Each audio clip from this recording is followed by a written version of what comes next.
Assalamualaikum warahmatullahi wabarakatuh. Berpikir cermat layaknya akademisi. Semua ide harus diaktualisasi. Perempuan punya banyak potensi, kolaborasi dikembangkan untuk inovasi. Kata-katanya kolaborasi, Pak Menteri. Ya, jadi kebetulan saya juga ingin sekaligus memperkenalkan diri. Kebetulan ya, walaupun saya ini ketua komisi 10, tapi saya itu bersemangat sekali hadir ke sini karena saya adalah juga seorang mungkin lulusan teknik lah gitu ya, anak teknik lah gitu. Tapi itu udah 40 tahun yang lalu ya. Jadi sudah jauh perkembangan teknologi zaman dahulu kala dengan sekarang. Kalau zaman dulu bahkan saya belum ada handphone. Kalau telepon tuh Mbak Dian masih pakai kabel ya, ada fax aja kita udah happy banget, hebat gitu, kayaknya ajaib gitu. Satu surat bisa tiba-tiba ada di tempat lain gitu Pak. Jadi waktu kita kuliah, dulu saya kuliah di Singapura yang dekat saja, terpaksa harus mengeluarkan uang banyak untuk berkomunikasi dengan teknologi yang tentu saja sangat jauh, belum ada email waktu itu. Jadi kebayang ya kesulitan yang dihadapi saya, Pak Menteri, di zaman-zaman pada saat itu, yang tentu saja ini juga harus diantisipasi oleh pendidikan vokasi kita. Jadi Yayasan Dian Sastrowardoyo tadi kita udah bercerita ya, sangat memberikan perhatian kepada kaum perempuan. Saya juga, jadi tadi saya ingin menyampaikan mengapa saya tertarik, kebetulan adalah salah satu pengurus Persatuan Insinyur Indonesia, ada namanya Forum Perempuan Insinyur. Nah, ketika kita mengamati data yang tadi Pak Tatang sampaikan, untuk pendidikan tinggi itu sebenarnya memang masih sudah 50-50. Tidak ada diskriminasi dalam arti perempuan mau sekolah di jurusan apa, di perguruan tinggi apa, sebetulnya terbuka. Mau ke politeknik di dunia ataupun mungkin prodi apa, kita juga bisa. Tapi data mengatakan gitu ya, bahwa walaupun perempuan itu sudah seimbang jumlahnya, bahkan dalam data dikemukakan lebih cepat lulusnya dan nilainya pun lebih bagus. Tapi ketika sudah masuk ke dunia teknik, ya hanya sekitar 30%. Bahkan kalau kita lihat lagi ketika dia sudah jadi sarjana teknik yang mengikuti pendidikan profesi dan kemudian menjalani profesi itu hanya sekitar 17%. Nah, berarti kan memang ini ada satu masalah. Nah, saya tahun 2000 menulis sebuah buku tentang inovasi. Jadi 20 prakarsa inovatif di Indonesia. Bagaimana misalnya menerapkan e-governance dan sebagainya. Nah, mungkin bisa dilanjutkan sedikit ya, kalau gitu saya supaya nggak kemana-mana, tapi ini saking semangatnya gitu ya, saya mungkin nggak perlu menjelaskan apa itu pendidikan vokasi gitu ya, apa tujuan utamanya, tapi saya hanya ingin menyampaikan kepada Pak Tatang dan kawan-kawan gitu ya, dan ini memang sudah dilakukan. Saya ingin mengapresiasi Pak Menteri bahwa ke depan kita itu memang akan mendidik generasi muda yang mahir dan terampil. Tapi mahir dan terampil dalam bidang apa? Jangan diberikan lagi ilmu-ilmu yang memang sudah tidak relevan dengan zamannya. Ini sudah memasuki abad 21 dan salah satu kuncinya tentunya adalah literasi digital. Dan salah satu problemnya mengapa inovasi di bidang teknologi ini mengalami masalah gitu ya. Jadi ini sebetulnya tamparan juga sih untuk kita insinyur gitu. Kok masih bisa ada daerah-daerah yang belum misalnya terkoneksi internet secara memadai gitu ya. Tadi Mbak Amanda cerita ya di berbagai hal. Lah kita ini sekarang kan ingin siap membuka lapangan usaha juga. Anak-anak muda tidak hanya ingin siap kerja lulusan dari vokasi itu, tapi juga ingin menjadi inovator dan juga mempersiapkan satu kesempatan kerja Pak Tatang.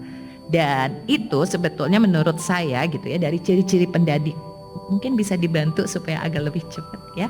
Jadi dari ciri-ciri pendidikan vokasi yang sekarang sudah dikembangkan oleh Pak Tatang dan kawan-kawannya ya, saya kira dengan berbagai kerjasama yang dilakukan erat dengan industri, ini kami juga di Komisi 10 sangat mensupport. Ya bukan saja seperti kita tahu ya, beberapa SMK sekarang jadi bagus karena ada dukungan dari industri-industri tertentu, kemudian juga disediakan guru-guru produktifnya, kurikulumnya pun bahkan ikut dibantu supaya memang politeknik gitu ya maupun juga SMK itu bisa mengikuti dan makin relevan dengan kebutuhan industri, termasuk bantuan alat-alatnya. Nah nanti ini tugas dibagi dua ya, ada tentunya kalau Pak Menteri, Pak Prof Muti, SMK kita pun memang dalam hal sarana prasarana itu mungkin perlu dilakukan suatu pembaruan gitu. Seperti saya kan kebetulan dari Kalimantan Timur yang sekarang jadi ibu kota Nusantara. Di situ kota yang dikembangkan sangat futuristik. Beberapa hari yang lalu saya berkunjung ke sana. Terus katanya nanti di situ ada flying taxi, kemudian ada kereta api yang nirawak dan sebagainya. Tapi SMK 1 yang saya kunjungi masih prakteknya pakai motor yang jadul tahun 80-an anak-anak itu gitu kan. Berarti kan nggak nyambung gitu antara apa yang sedang berkembang di sekitarnya dengan nih. Dan khusus nih soal sekarang bagian kedua soal perempuan di dalam berinovasi. Di dalam buku yang saya tulis itu saya melihat bahwa salah satu kuncinya memang leadership dan policy Pak Prof. Karena kuncinya perempuan sendiri memang perlu dimotivasi. Banyak perempuan yang tidak memiliki kepercayaan diri untuk memulai suatu inovasi karena memang beresiko. Namanya juga inovator, pasti beda kan. Nah ketika kita itu sebagai kaum perempuan gitu ya, memang dibatasi oleh beberapa hambatan-hambatan yang sifatnya struktural ataupun juga suatu kebiasaan yang membuat kita mungkin kita punya otak ya. Maksudnya pengetahuan kita ya teman-teman di sini selamat ya yang sudah sampai di titik yang sangat luar biasa. Pasti teman-teman itu kategorinya ya dari sisi kecerdasan tidak diragukan lagi. Nah yang kita tuh sering dianggap kurang di semua bidang sih sebetulnya. Ketika saya jadi politisi juga saya ingin berkreasi dan berinovasi. Saya ingin ciptakan misalnya model public consultation yang lebih berbasis teknologi. Jadi orang tuh nggak harus nge-WA saya pribadi tapi gimana gitu ya bisa mengemukakan aspirasi mereka, keluhan dan sebagainya. Dan ada komplain handling yang langsung di-handle. Misalnya gimana dengan teknologi dan aplikasi yang baru di bidang-bidang apapun kita butuh gitu ya. Tetapi tadi sebagai kaum perempuan kita apapun ya sebagai profesional, sebagai seorang ibu, bukan saja kita bisa menjadi penerima manfaat dari teknologi, tapi juga kita bisa menjadi pencipta atau menjadi inovator itu. Kenapa gitu harus lebih banyak perempuan didorong? Jadi saya sangat bangga dengan program ini karena memang sesungguhnya perempuan itu sudah punya juga bakat multitaskingnya, kemudian juga sudah punya empati yang terbiasa ya memikirkan orang banyak. Jadi tanpa keterlibatan perempuan di dalam inovasi khususnya pemanfaatan teknologi itu, teknologi mungkin juga akan bisa menciptakan kesenjangan Pak. Yang terjadi technological divide dari satu tempat ke tempat lain. Di sini sangat berkembang teknologi di Jakarta, tapi di ujung Kalimantan Utara atau mungkin tadi di ujung Papua, di NTT dan sebagainya. Jadi terjadi kesenjangan. Nah kalau kita itu perempuan biasanya memiliki empati dan kepekaan yang lebih tinggi. Kalau ada masalah biasanya solusi-solusi yang inovatif dan inklusif. Makanya ini ada hari ini ya. Hari ini kita akan mendengar dan melihat apa saja yang sudah dipikirkan sehingga teman-teman itu bisa turut memecahkan persoalan-persoalan sosial, termasuk juga menciptakan satu solusi untuk memperkecil kesenjangan. Kesenjangan sosial apa saja? Antara yang miskin dengan yang kaya, antara yang perempuan dengan laki-laki, ya, antara yang tua dengan yang muda. Itu semua sebetulnya bisa dicari solusinya. Nah, sekarang ada di tangan teman-teman semua. Jadi perspektif yang sudah ada di kaum perempuan yang unik pasti bisa memperkaya proses inovasi di bidang apapun, pendidikan. Tadi Prof Mukti mengatakan kan kita sudah mendengar nih ya Mas Wapres juga sangat bersemangat bagaimana kita dari mulai usia dini diperkenalkan dengan matematika dan coding. Ya, kalau kita menggunakan media-media pembelajaran yang menarik, pasti Pak Menteri ini semua yang ada di sini akan siap membantu Pak Menteri dengan pengalamannya di bidang-bidang yang mungkin jadi menarik ya, termasuk juga perspektif baru soal lingkungan hidup, soal kesehatan gitu. Jadi kunci tadi berdaya dulu ya, pertama secara pribadi, baru bisa berinovasi, baru bisa berkontribusi dan memberikan dampak. Nah, tugas kami di sini, saya dengan mitra terbaik saya di Kemendikdasmen adalah bagaimana gitu ya Pak Tatang ya, kita menciptakan satu ekosistem kreatif yang berkelanjutan supaya inisiatif Mbak Dian dan juga Mbak Amanda dan kawan-kawan semua di sini itu bisa berlanjut. Nah, ada satu saya kira orientasi dari solusi sosial ini sangat penting ya teman-teman, supaya kita juga hambatan-hambatan yang dihadapi perempuan, misalnya tadi ngobrol sama Mbak Dian ya, salah satunya kan kita sering berperan ganda nih gitu ya. Sebenarnya dengan teknologi itu banyak sekali hal yang dimudahkan gitu, sehingga kita juga sebagai perempuan bisa mendapatkan kesempatan menyeimbangkan kehidupan kita.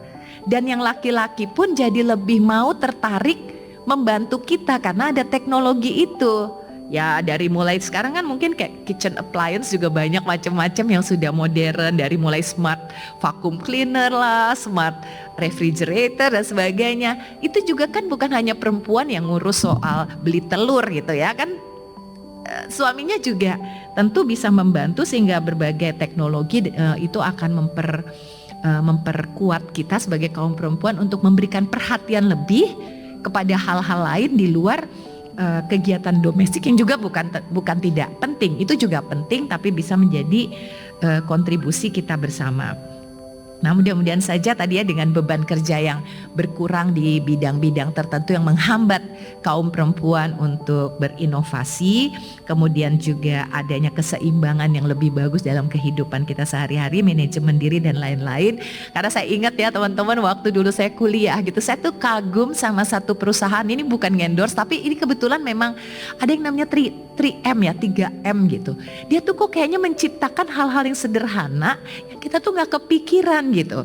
Tapi itu jadi solusi, misalnya ada post-it, ingat gak sih? Ada kertas, kok bisa ya cuman dibuka gini terus bisa ditempel-tempelin di mana-mana, tapi kalau dicopot lagi tuh juga gak masalah. Itu kayak simple, tapi kan membantu kita ya, waktu kuliah ngebantu, kita juga di rumah bikin notes-notes apa yang harus kita, to-do list kita dan sebagainya. Kemudian juga ibu-ibu nih kalau kita di rumah mau kesetan gitu kan, kita kalau teknologi di Indonesia masih pakai mungkin sabut kelapa atau apa, becek-becek kita sabut itu malah tambah kotor rumahnya. Kenapa kok si perusahaan ini bisa menciptakan yang kayak kruwil-kruwil gitu ya. Jadi nanti ketika sepatu kita gesek, si kotorannya turun ke bawah, terus kemudian kita jadi bersih gitu. Itu kan sebenarnya solusi-solusi yang seperti simple, tapi dia tercipta dari satu inovasi.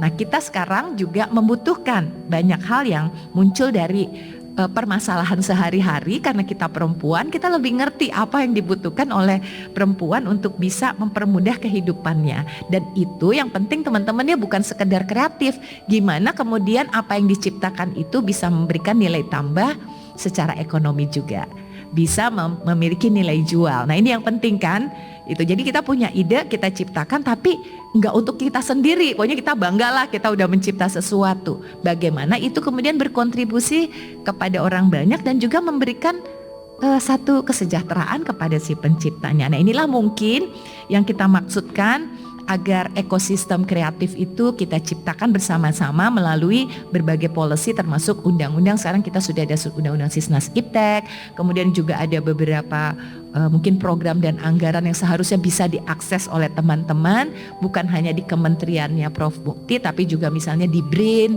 dan juga beberapa kementerian lainnya. Nah, mudah-mudahan tadi ya soal data-data perempuan berkaitan teknologi yang masih cukup memprihatinkan, termasuk data yang tadi disampaikan soal misalnya pengguna internet juga ya, walaupun perempuan sudah tinggi tapi juga digunakan untuk apa ya.